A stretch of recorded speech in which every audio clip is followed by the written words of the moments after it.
Mario Bova. I'm the finance manager here at Honda of downtown Chicago, and I'm both an automotive aficionado and a film buff.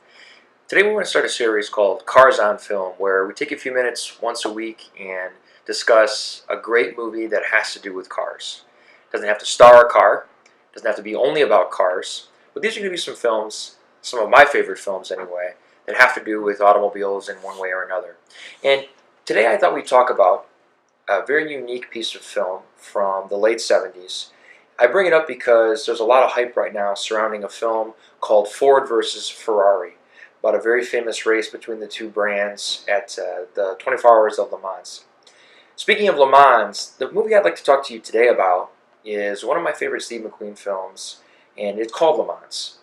This movie was directed by Lee Katzin and actually also directed by John Sturges, who, although is not credited on the film, did quite a bit of the work. John Sturges is relatively well known for his work with Steve McQueen on The Great Escape, which he directed, as well as The Magnificent Seven. Now, Le Mans was something of a passion project for Steve McQueen, who was actually a race car driver both on, in this case, the screen and off. Steve raced professionally. He also was a huge automotive aficionado, as a lot of people who are Steve McQueen fans can tell you. And Le Mans was definitely a passion project for Steve. In fact, the production of the film, which was very difficult, included hundreds and hundreds of hours of driving footage. And the man behind the wheel is not a stunt man. It actually is Steve McQueen doing a lot of the driving. Not all of it, but definitely a lot of it. And it made for a very grueling and very difficult production. This is, of course, in a period in cinema history where there is no CGI to speak of. So everything you're seeing is real. Those are real cars performing at very high speeds, and that means that the camera people and the director and the sound team all have to perform at high speed as well. It makes for a very risky environment, and there were definitely some injuries on the set of Le Mans. Steve McQueen at one point felt as though the film was not going to get completed and was very adamant that it was not only finished, but was finished in a way that he felt was representative of what his vision was for the film. Steve McQueen is Michael Delaney, driver for Porsche, and it's a very haunting piece of film work. The movie starts with the death of another driver that was well known to Steve McQueen's character, and the looming 24 Hours of Le Mans race. This movie is important in the automotive world for a lot of reasons. Number one, the grueling production. There's sort of a Fitzcarraldo level of desperation to complete the film. There is an excellent documentary about the creation of the movie. I highly encourage you to seek it out if you have seen the movie and enjoyed it.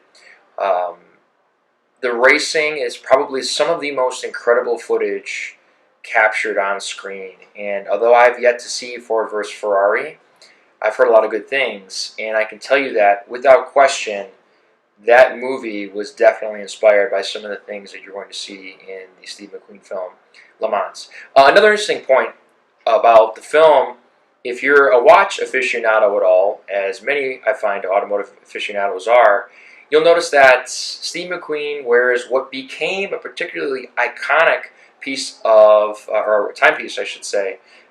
It's called a Tag Heuer Monaco, of course named for the iconic race that takes place in Monaco every year, the Monaco Grand Prix.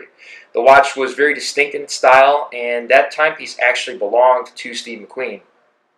And it was on his assistance that the character Michael Delaney wear the watch in the movie.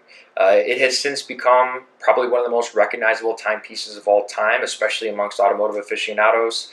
It was actually so popular, although it was put out of production in the late 70s, it was put back in production in 1998, and again in 2003. It's got a very square, distinct face. It's got two timing mechanisms to kind of clock your lap times. And if you're a car guy at all, if you spend any time in professional racing circuits, it's not strange to see 3 or 4 of them amongst the drivers. Everybody likes to think of themselves as Steve McQueen. It is, like I said, one of my favorite Steve McQueen films of all time. It's definitely an investment. It's not a short movie. It isn't for the faint of heart, and you really have to love automobiles and automobile racing to sit through what can be a grueling 3-hour or so runtime. But I promise you that if those are things that you're interested in, it's going to be a hard movie for you to kind of pass up. So I might even recommend seeing it before you go see Ford vs. Ferrari to kind of understand the groundwork that was laid out before Ford vs. Ferrari was put in production. So again, the movie is Le Mans. The actor is Steve McQueen. I'm Mario Bova, and this has been Cars on Film.